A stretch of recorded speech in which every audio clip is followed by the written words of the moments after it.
Que a graça do nosso Senhor Jesus Cristo esteja sobre as nossas vidas, neste lugar, e você que está lá em casa, começando a assistir este vídeo, que a graça do Senhor Jesus esteja com a sua vida, sobre a vida da sua casa e da sua família. Marcos capítulo 12, e eu queria trabalhar convosco dos versos 35 ao 37. Dando seguimento ao nosso estudo no Evangelho de Marcos, e hoje eu queria pensar convosco sobre o Cristo dos Salmos. O Cristo dos Salmos. Marcos, capítulo 12, verso 35 ao 37. Jesus, ensinando no templo, perguntou: como dizem os escribas que o Cristo é filho de Davi? O próprio Davi falou pelo Espírito Santo: disse o Senhor ao meu Senhor: assenta-te à minha direita até que eu ponha os teus inimigos debaixo dos teus pés. O mesmo Davi chamava-lhe Senhor. Como, pois, ele é seu filho? E a grande multidão o ouvia com prazer. Só até aqui, que o Senhor Santo Espírito ilumine os nossos corações, as nossas mentes, para que nós possamos entender e assimilar tudo aquilo que for falado esta noite. Que o abrir dos meus lábios e o meditar do meu coração seja, o Senhor, agradáveis na Tua presença. Meu Deus, meu Rei, meu Redentor. Para a Tua honra, Jesus, e para a Tua glória. Amém. Amados irmãos, o Cristo dos Salmos. O Messias, o ungido dos Salmos.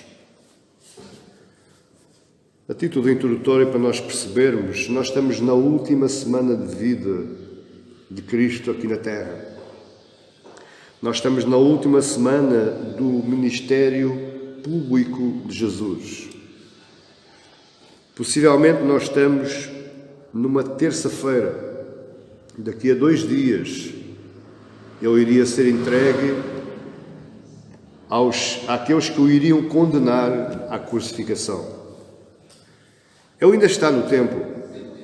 Ele está fazendo os seus últimos discursos, os seus últimos ensinamentos no templo. Porque a partir do verso, aqui no capítulo 12, em todo o capítulo 12, se Deus permitir, para a semana acabaremos o capítulo 12.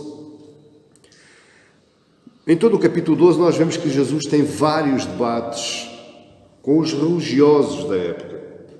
Com os fariseus, com os saduceus, com os escribas, acerca da questão do tributo, a partir do verso 13, a ressurreição com os saduceus, a partir do verso 18. Depois tem um debate com um dos escribas, a partir do verso 28, acerca do grande mandamento. Tem um encontro com um escriba que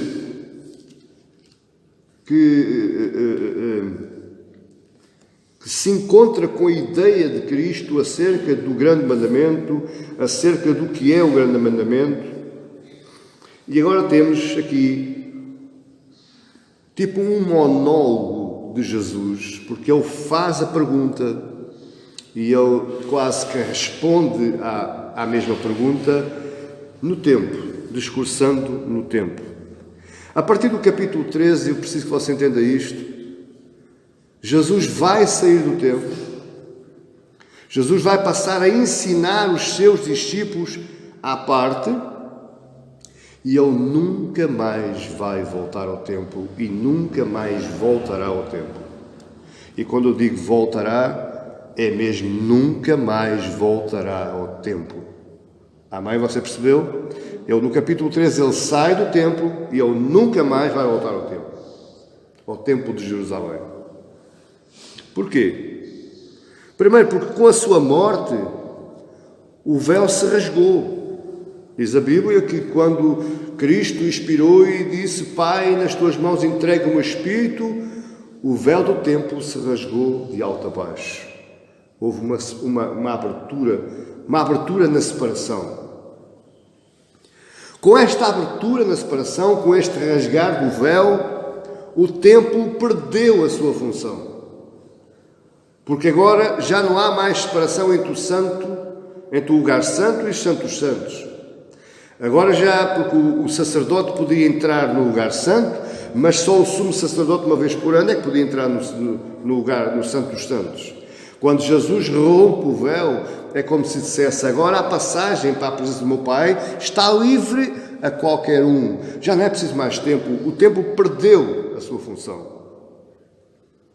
Mas o mais curioso ainda, meus amados irmãos, é que antes do templo havia o tabernáculo, ou a tenda da congregação. Com o rasgar do véu, com a perca de função do templo físico em Jerusalém, agora retorna a era do tabernáculo, a era da tenda da congregação. Porquê, pastor? Porque quando lá no deserto, Deus ordenou a Moisés, vamos construir um santuário para mim, para a minha morada, para que eu esteja presente no meio do meu povo. Tudo bem. Moisés constrói a tenda, mas o povo ainda estava em peregrinação. Ou seja, cada vez que o povo parava, a tenda era armada. Quando o povo começava a andar, a tenda era desarmada para ser montada noutro lugar. Ou seja, a tenda acompanhava o povo. Agora, a tenda acompanha o povo novamente. Porque a era da tenda retornou na vida dos crentes. Hoje nós somos o tabernáculo de Deus. Muitas vezes, por má produção de tradução, nós vemos já Paulo dizer, porque vós sois o templo. No grego não é templo, é tenda. Nós hoje somos a tenda da congregação. Nós hoje somos o tabernáculo de Deus que acompanha o povo. Onde o povo for, a tenda vai. Você está a entender? Portanto, não há mais templo. O templo perdeu a sua função. E então aqui no verso 35 temos a pergunta de Jesus. E esta pergunta parece que nós já a lemos em algum lugar. Porque há uma dada altura que Jesus pergunta aos seus discípulos: quem dizem os homens que eu sou? E uns dizem que tu és o profeta, és profeta. Outros dizem que tu és Elias. E Jesus pergunta: e vós? Quem dizeis vós que eu sou? E Pedro vai responder: tu és o Cristo, o Filho de Deus vivo. E Jesus disse: bem-aventurado és, Simão Bar-Jonas, porque não te revelou a carne e o sangue, mas meu Pai que está nos céus. Parece que esta pergunta de Jesus no verso 35, como dizem os escribas que Cristo é filho de Davi? Parece que essa pergunta é igual, mas não é. O que Jesus está aqui perguntando é porque é que os escribas dizem que o Cristo é o filho de Davi. Note que Jesus não está falando dele próprio. Jesus está perguntando porquê é que os escribas falam assim. Porquê é que eu estou dizendo isto? Porque muitas vezes nós pensamos que o nome de Jesus é Jesus Cristo e não é. Cristo não é o sobrenome de Jesus. O nome de Jesus é Jesus. Yeshua. Então porquê o Cristo? Porque a palavra hebraica para Jesus, para Cristo, é Machia, ou Messias, ou ainda o ungido do Senhor.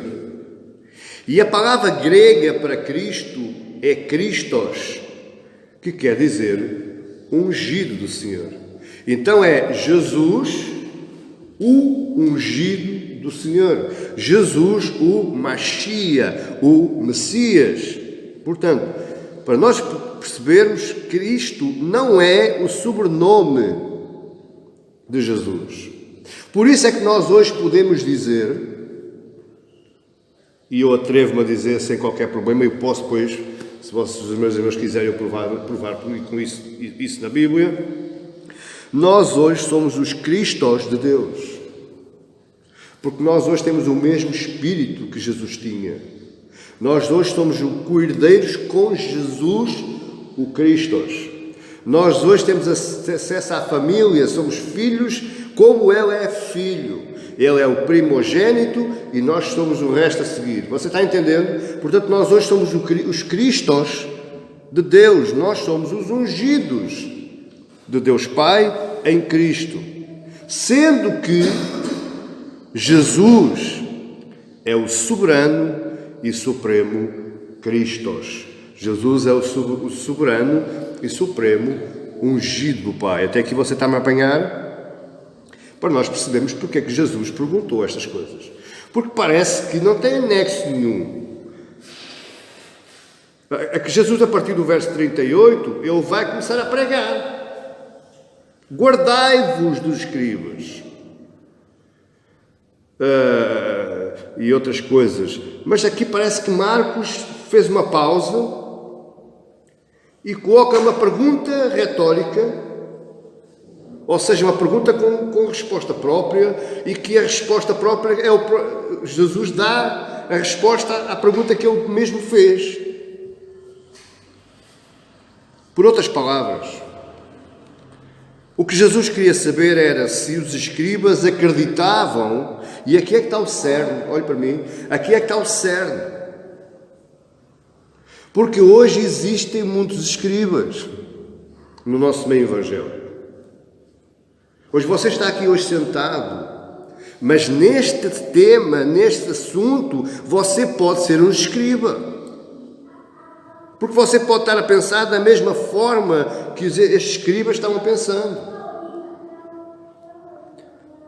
O que é que Jesus queria saber? Ele queria saber se os escribas e os fariseus e os religiosos da época acreditavam que o Messias que eles esperavam detinha o poder porque era filho de Davi, ou seja, porque você entende, eles estavam à espera do Messias e isto é ponto final. Aliás, ainda hoje eles estão à espera do Messias.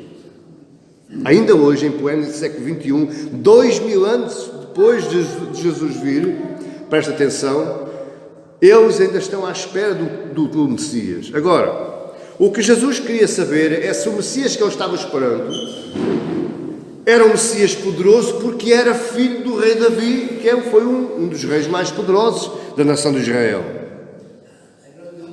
Porquê é que Jesus quis saber isto? Porque os escribas esperavam o Cristo, o ungido, o Messias, o rei, o libertador do povo. Amém, igreja? Você está-me a apanhar? A parte espiritual não estava nos pensamentos dos judeus. O que eles queriam era a parte física. Eles queriam ver o rei, o libertador, alguém que se sentasse no trono de Davi novamente. Mas olhe para mim, este desejo era um desejo legítimo por parte dos líderes religiosos. Porquê? Por causa da grande afronta à fé judaica ao longo da história. Os judeus sofreram muito por causa da sua fé. Os judeus sofreram com o povo, eu era para escrever, mas era amassador. Houve um povo que depois se dividiu entre o Egito e a Mesopotâmia. O povo de Israel foi afrontado pelos egípcios. Mais tarde apareceram os filisteus. Depois apareceram os macedónios. Depois apareceram os persas. Depois os medos. E depois os medo-persas. Os babilónicos. E agora estavam vivendo debaixo de uma pressão novamente. Agora desta feita pelo Império Romano. E o povo estava cansado. Está bem que na época do Império Romano eles tinham vida própria. Tinham que pagar os tributos. mas tinham vida própria. Eles tinham um rei. Não era judeu, mas tinham um rei. Eles tinham um templo. Eles tinham sinagogas. Eles tinham vida. Eles tinham comércio. Mas o que eles estavam desejando é o que diz lá em Malaquias. Eles estavam esperando o sucessor de Elias. Eles estavam esperando o sucessor do rei Davi. Aquele que se iria sentar novamente, isto debaixo das palavras do profeta Isaías. A parte espiritual não estava nos seus pensamentos. Olha o que Atos, capítulo 1, verso 6 em diante diz. Então, isto é os próprios discípulos perguntando ao próprio Jesus. Isto já está aqui Jesus presta a ascender aos céus e os discípulos aproveitaram: mestre, não subas ainda, explica lá só uma coisa, porque nós estamos à espera ainda. Os próprios discípulos ainda estavam à espera, meus amados irmãos, do tal Messias, do tal libertador, do tal rei. E pasme-se hoje, muitos de nós ainda estamos à espera do tal rei, do tal libertador, do tal Messias, e ele já veio. Atos capítulo 1, verso 6 diz: então os que estavam reunidos lhe perguntaram: Senhor, será este o tempo que restauras o reino de Israel? Veja bem a pergunta. Senhor, é agora, pronto, já morreste, já ressuscitaste, agora vais sentar no trono? Agora é que vais reunir o exército para correr com os romanos aqui para fora? E Jesus respondeu: não vos compete conhecer tempos ou épocas que o Pai reservou pela sua exclusiva autoridade. Mas, olhe bem a sublimidade das palavras de Jesus. Eles, os judeus estavam à espera, os judeus, os discípulos, o povo hebreu, eles estavam à espera de um libertador. E Jesus diz: olha, tenham calma, não cansem a cabeça com isso, não procurem tempos e épocas, só o Pai compete, mas, verso 8, recebereis poder ao descer sobre vós o Espírito Santo, e sereis minhas testemunhas tanto em Jerusalém, como em toda a Judeia e Samaria e até aos confins da terra. E então o que Jesus está dizendo aos seus discípulos é: esperem. A conquista não é física, a conquista é espiritual. Porque há muita gente que quer conquistar fisicamente, mas espiritualmente não interessa. Nem está por lá para aí virado. Eu quero é ver as coisas acontecerem. Essa coisa de espiritualidade, isso é muito subjetivo. E daí esta pergunta de Jesus no verso 35. Quem é maior? É Davi ou o ungido do Senhor?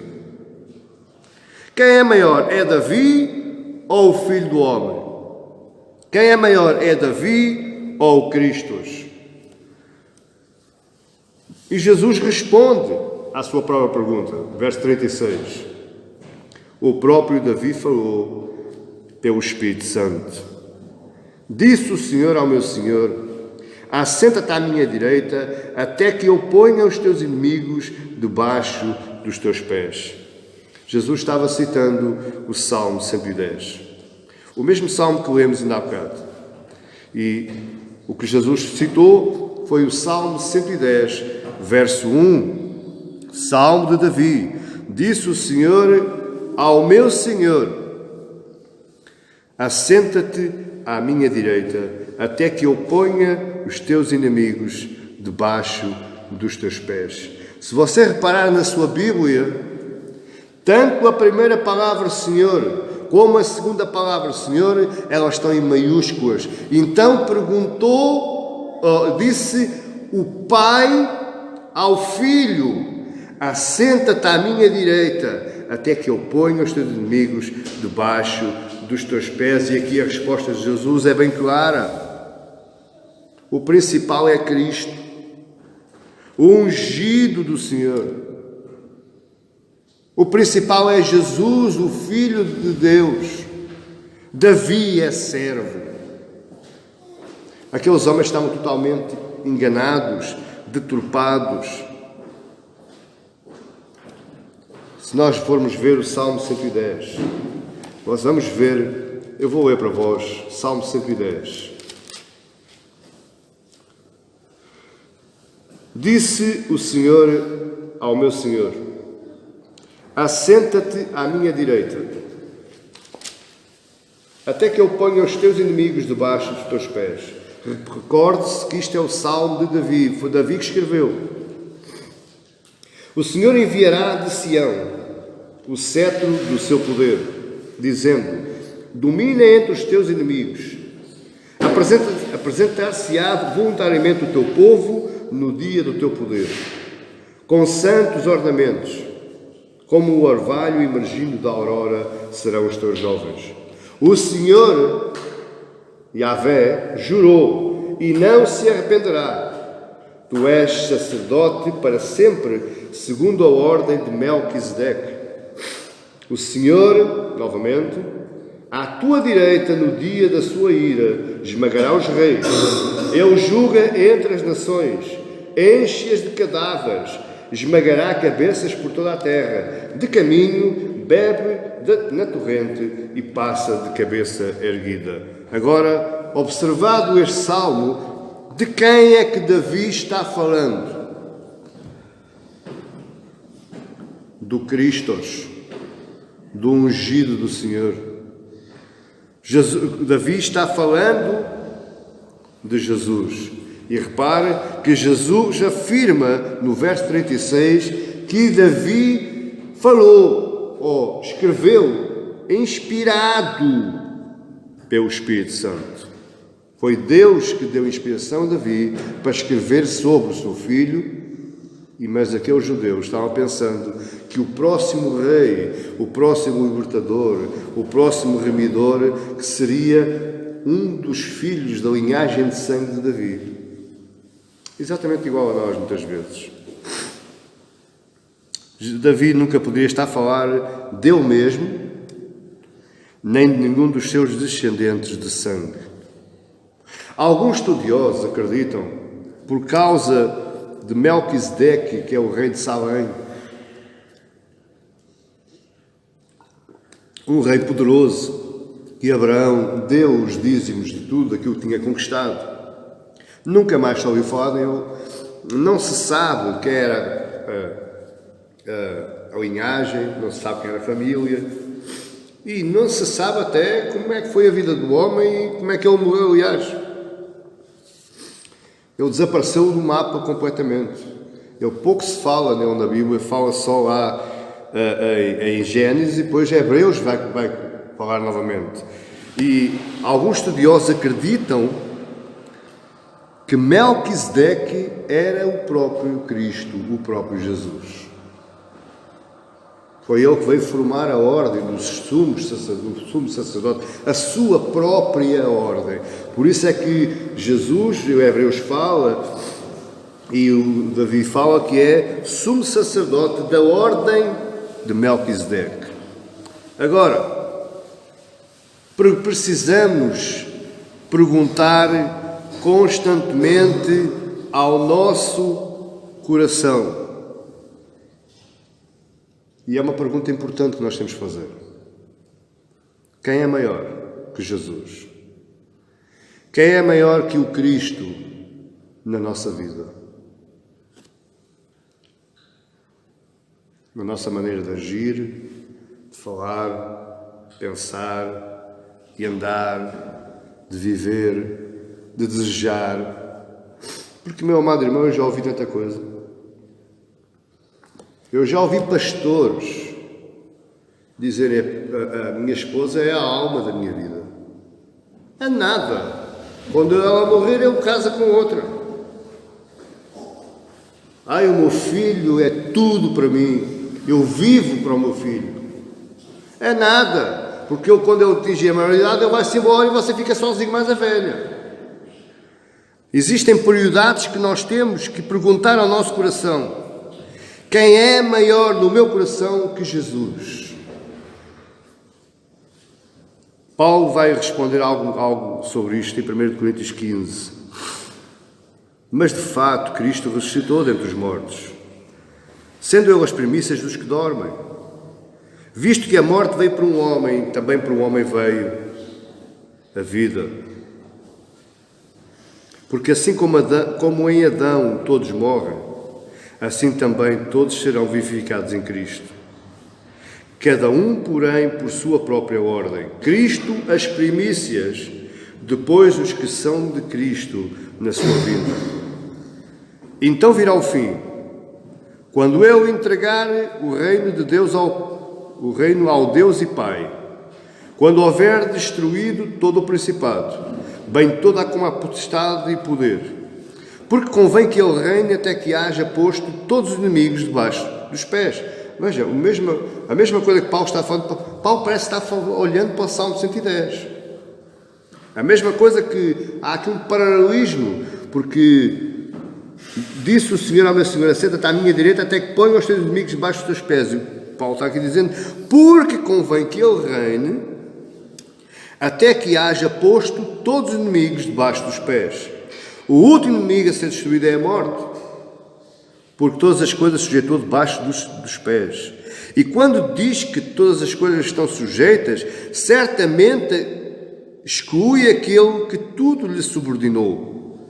Quando, porém, todas as coisas lhe estiverem sujeitas, então o próprio Filho também se sujeitará àquele que todas as coisas lhe sujeitou, para que Deus seja tudo em todos. Você pode não ter percebido algo que eu falei. Última coisa, olhe para mim.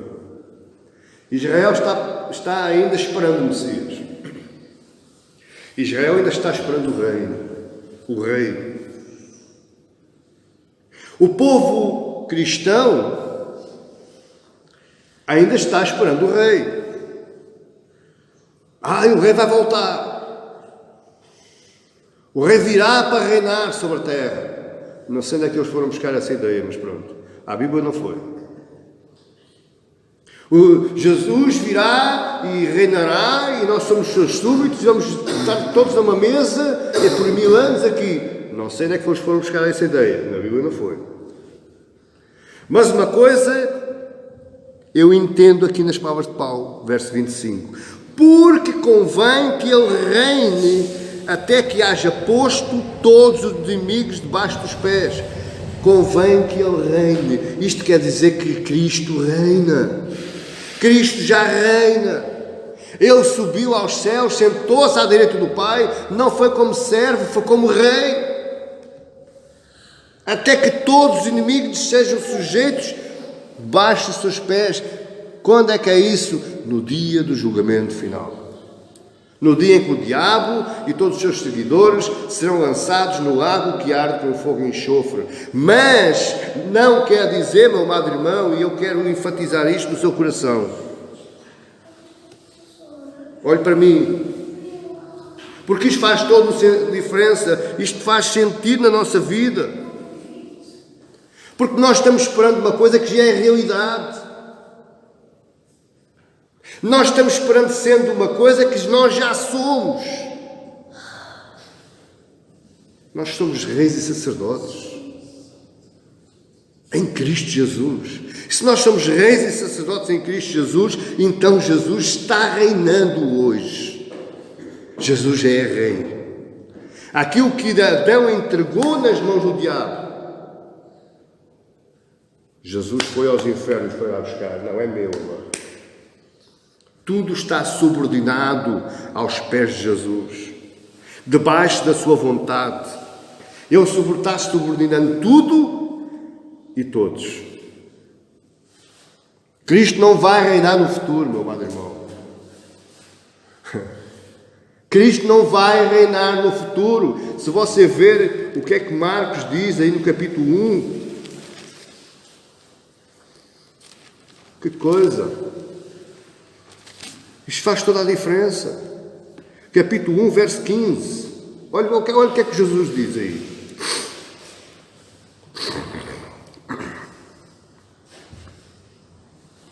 Dizendo, o tempo está cumprido. Vírgula. O reino de Deus está próximo. O que é que Jesus estava aqui dizendo? O tempo está cumprido porque as profecias que se falou lá nos Salmos, que se falou no Antigo Testamento, elas estão se cumprindo agora em mim, que eu já cheguei. O reino de Deus está próximo. Qual reino é este? Que reino é este? É o reino que Ele conquistou com a sua morte e com a sua ressurreição. É o reino que Ele conquistou com o seu sacrifício naquela cruz. Por isso é que Ele se ascendeu aos céus, foi glorificado pelo Pai, e o Pai disse: agora assenta-te à minha direita.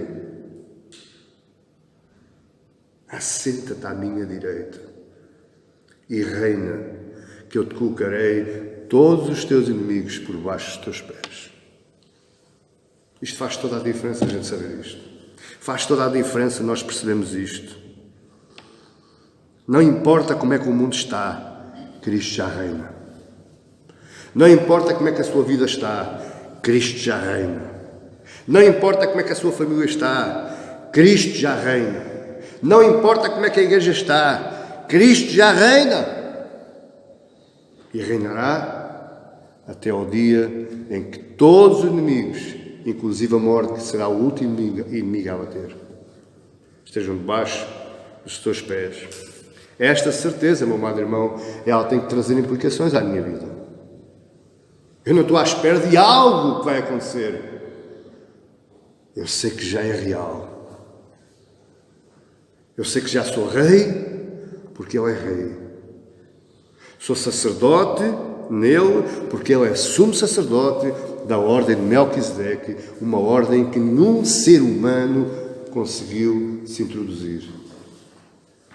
Oh, meu amado! Qual bênção! Qual conta bancária? Qual iate? Qual vivenda? Qual férias no Havaí, ou lá foi também? Eu sou rei. Ah, mas não és um rei muito mal vestido. Esta aqui é uma carcaça velha. Quando for os abutres que leva. Porque eu sou rei no reino de Deus espiritual. No reino de Deus espiritual. Cristo reina sobre o crente.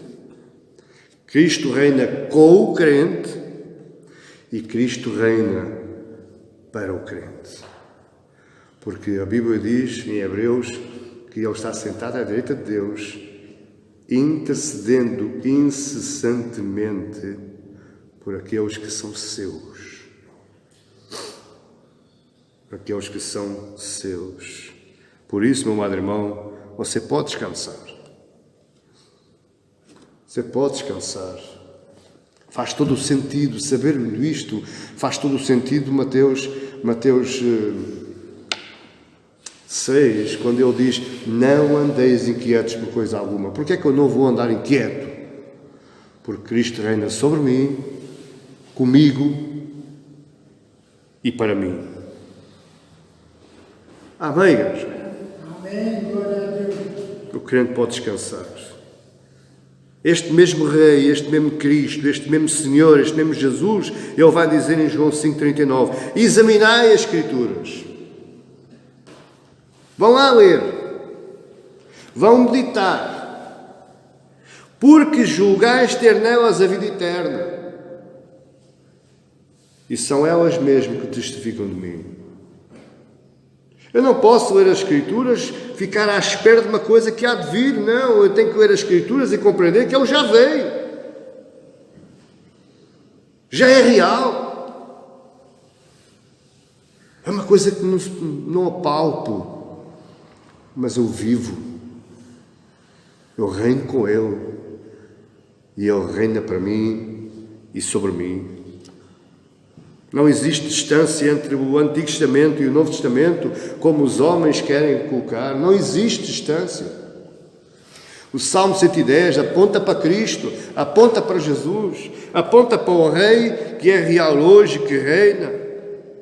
Todas as biografias descritas no Antigo Testamento, elas testificam de Jesus. Todos os grandes homens da Bíblia, eles apontam para alguém, para quem? Para Cristo, que já reina. Eu já ouvi alguém dizer para o outro assim: não temas, amada, tu és uma Esther. É nada uma Esther, ela tem lá o nome que a madrinha lhe deu, ou a mãe lhe deu. Porque se nós formos ler a história da rainha Esther, ela estava apontando para quem? Para Cristo. Homem valoroso, tu és um Gideão. Não é nada. Eu sou João. Porque a história de Gideão aponta para quem? Para Cristo. Amém, igreja? Nós turpamos tudo, nós queremos fazer super-heróis bíblicos. Isso é lá na Marvel, lá em Hollywood.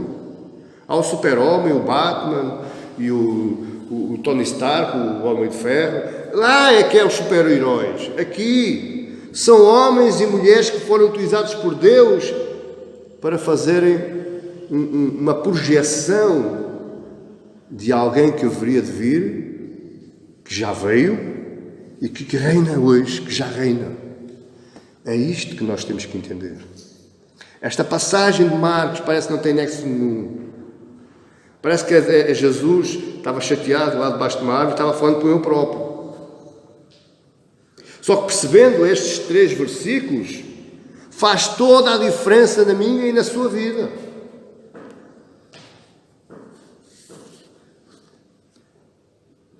É muito perigoso. E é por isso que eu não gosto. Eu não gosto.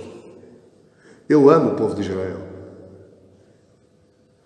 Considero-os porque a Bíblia diz, eles são meus irmãos. Uns em Cristo, os outros serão mais tarde. Mas é muito perigoso afirmar que Deus escolheu Israel para ser um povo, como um povo muito especial e acima das restantes nações. Isso é perigoso e é antibíblico. É antibíblico. Porque Deus poderia não ter escolhido o povo de Israel. Deus tinha mais nações. Aliás, Israel nem existia. Existia lá Abraão, que era da Babilónia, lá na Mesopotâmia. Um pagão, astrólogo, um velho. Deus podia ter ido à cultura chinesa, que é muito mais antiga. Deus podia ter ido à cultura da Mesopotâmia, que é ainda mais antiga que a China. Deus podia ter escolhido uma outra nação qualquer. Escolheu Abraão para dar descendência a um povo. Agora, o interessante é nós percebermos porque é que Deus escolheu esse povo.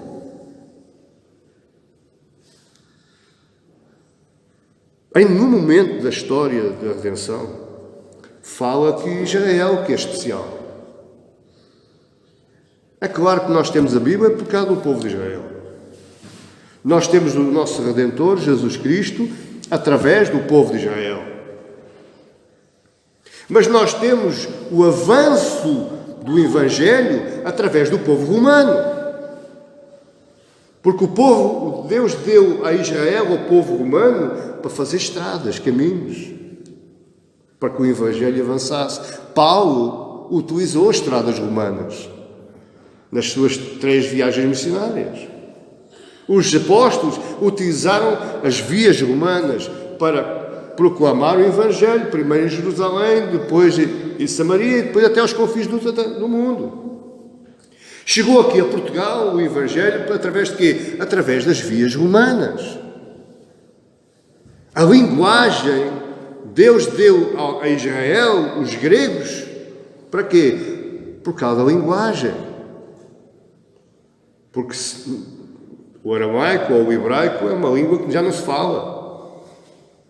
Aliás, o aramaico acabou, o hebraico não é hebraico. Então Deus deu o grego, para que nós hoje pudéssemos entender a Bíblia. A Bíblia não foi escrita em hebraico, a Bíblia foi escrita em grego. Você está a entender? Portanto, é muito perigoso dizer que Israel está acima de tudo e todos, que é a maior nação e vai dominar o mundo. Não vai nada, o que vai dominar o mundo é o Jesus que já reina e os reizinhos. aqueles que reinam com Ele, nele.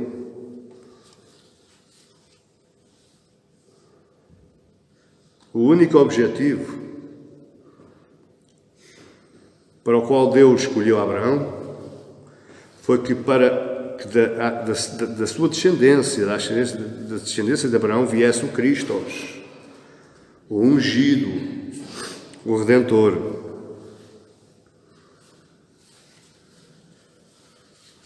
A pregação fiel das Escrituras, ela tem que apresentar Cristo Redentor como um Rei que já reina hoje. Se a minha pregação não apresentar esse Cristo, eu estou assassinando o Evangelho. Eu estou adulterando a palavra de Deus. Deus já reina hoje à direita de Deus o Pai. Deus não deixou registado na sua palavra a biografia dos grandes homens bíblicos para os exaltar, ou para serem exaltados por nós, ou para fazermos deles super-heróis. Jesus, veja o que é que Jesus diz aqui em João. Não abra, que eu leio aqui rapidamente, eu estou já caminhando para o final. Mais 5, 10 minutos estou a acabar. Mas veja o que é que Jesus vai dizer no capítulo 5 de João, a partir do verso 43, para a gente perceber. Eu vim em nome do meu Pai e não me recebeis. Se outro vier em seu próprio nome, certamente o recebereis. Vá assimilando na sua mente. Como podeis crer, vós, os que aceitais a glória uns dos outros, e contudo não procurais a glória que vem do Deus único? Não penseis que eu vos acusarei perante o Pai. Quem vos acusa é Moisés, em quem tendes firmado a vossa confiança. Porque se de facto cresceis em Moisés, também creríeis em mim, porquanto ele escreveu a meu respeito. Se, porém, não credes nos seus escritos, como crereis nas minhas palavras? Por outras palavras, resumindo o que Jesus estava dizendo, nós damos mais crédito a Moisés, a Abraão, a Isaac, a Jacó, a Boaz, a Jonas, a Elias, a Eliseu, do que damos a Jesus. Você está a entender? Nós damos mais crédito a estes grandes homens que foram uma maravilha, Sansão e outros, do que damos àquele a quem estas biografias apontam. Esta foi a razão da pergunta de Jesus àqueles escribas, no verso 37. Esta foi a razão. Como dizem os escribas que Cristo é o filho de Davi? O que Jesus queria dizer é assim: porque é que os escribas não dizem que o Cristo é filho de Deus e Davi é servo do filho de Deus? Está a entender? Da mesma forma como nós temos na nossa vida muitos Davis. Tudo o resto são servos. O que nós devemos ter na nossa vida, em primeiro lugar, é o Jesus o Cristo, o ungido do Senhor, que é Rei, sacerdote e profeta. Ele o exerceu no seu ministério público aqui na terra. Ele exerceu os 3 únicos e possíveis ministérios: profeta, rei e sacerdote. Amém, igreja? Amém. Deixe-me só dar-lhe 2 aplicações e vou fechar o meu sermão. A primeira aplicação é que não permita que o seu coração o engane. Não permita que o seu coração o engane. Nenhuma personagem bíblica é maior ou mais importante que Cristo Jesus. E quando eu falo em personagem bíblica, eu ainda vou mais além. Porque existem certos pastorzinhos e certos pregadorzinhos que querem vestir a camisa dos personagens bíblicos. Esses ainda abusam mais. Amém, igreja? Esse ainda vão mais além. Pronto, eu gosto de Gideão, gosto do Eliseu. Pronto, não é bem assim que eu devo fazer, mas ainda vá que não vá. Agora, querer eu vestir a pele do Eliseu ou do Elias, esse ainda está a abusar, passar ainda das marcas. Nenhuma dessas personagens pode apagar o brilho de Jesus, o Cristo. Lembre-se, todos eles apontam para Cristo. Todos eles apontam para o Redentor. Todos eles apontam para o Rei. A segunda aplicação que eu quero deixar para si hoje: aprenda a tranquilizar o seu coração. Não ande inquieto, não ande ansioso, não ande a contar os dias, não ande a ver os terremotos e as tempestades e os marmotos e os tsunamis. Não, meu amado irmão, Cristo já reina. O reino de Deus já está. Já, mas ainda não. Mas é uma realidade espiritual na nossa vida, no nosso coração, do qual nós já fazemos parte. Isto faz toda a diferença. Cristo já reina. Cristo nos santifica. E Cristo nos arrebatará com Ele nos céus. Nós não ficaremos aqui para sempre. Esse é a certeza, essa é a nossa fé, essa tem que ser a nossa convicção. E quando nós percebermos estas coisas, a nossa vida será muito diferente. Independentemente daquilo que estamos a viver, independentemente daquilo que estamos a passar, independentemente se estamos bem, se estamos mal. Eu passei agora uma fase complicada de gripe forte e eu lá debaixo das minhas mãos eu disse ao Senhor: leva-me lá já. Leva-me. Eu já reino, já posso ir para o pé dele. Amém, igreja? Mas não aprova Deus fazer isso, então eu estou aqui pregando para vós. Mas com a convicção forte e a fé forte. E Ele reina sobre o crente, Ele reina para o crente e Ele reina com o crente. Cristo Jesus é o nosso Rei, o nosso profeta e o nosso sumo sacerdote. Esta é a palavra de Deus para as nossas vidas esta noite. E que ela faça diferença. Que ela faça diferença. Que você acorde amanhã com outro olhar. Com outro olhar. Não queira imitações, queira produto genuíno. E produto genuíno é Cristo. É o Rei. É o profeta. É o sumo sacerdote. Amém, igreja? Senhor Deus, muito obrigado, meu Pai. Eu te peço, Senhor, que esta palavra faça diferença nas nossas vidas. Que ela traga, Senhor, esperança às nossas almas.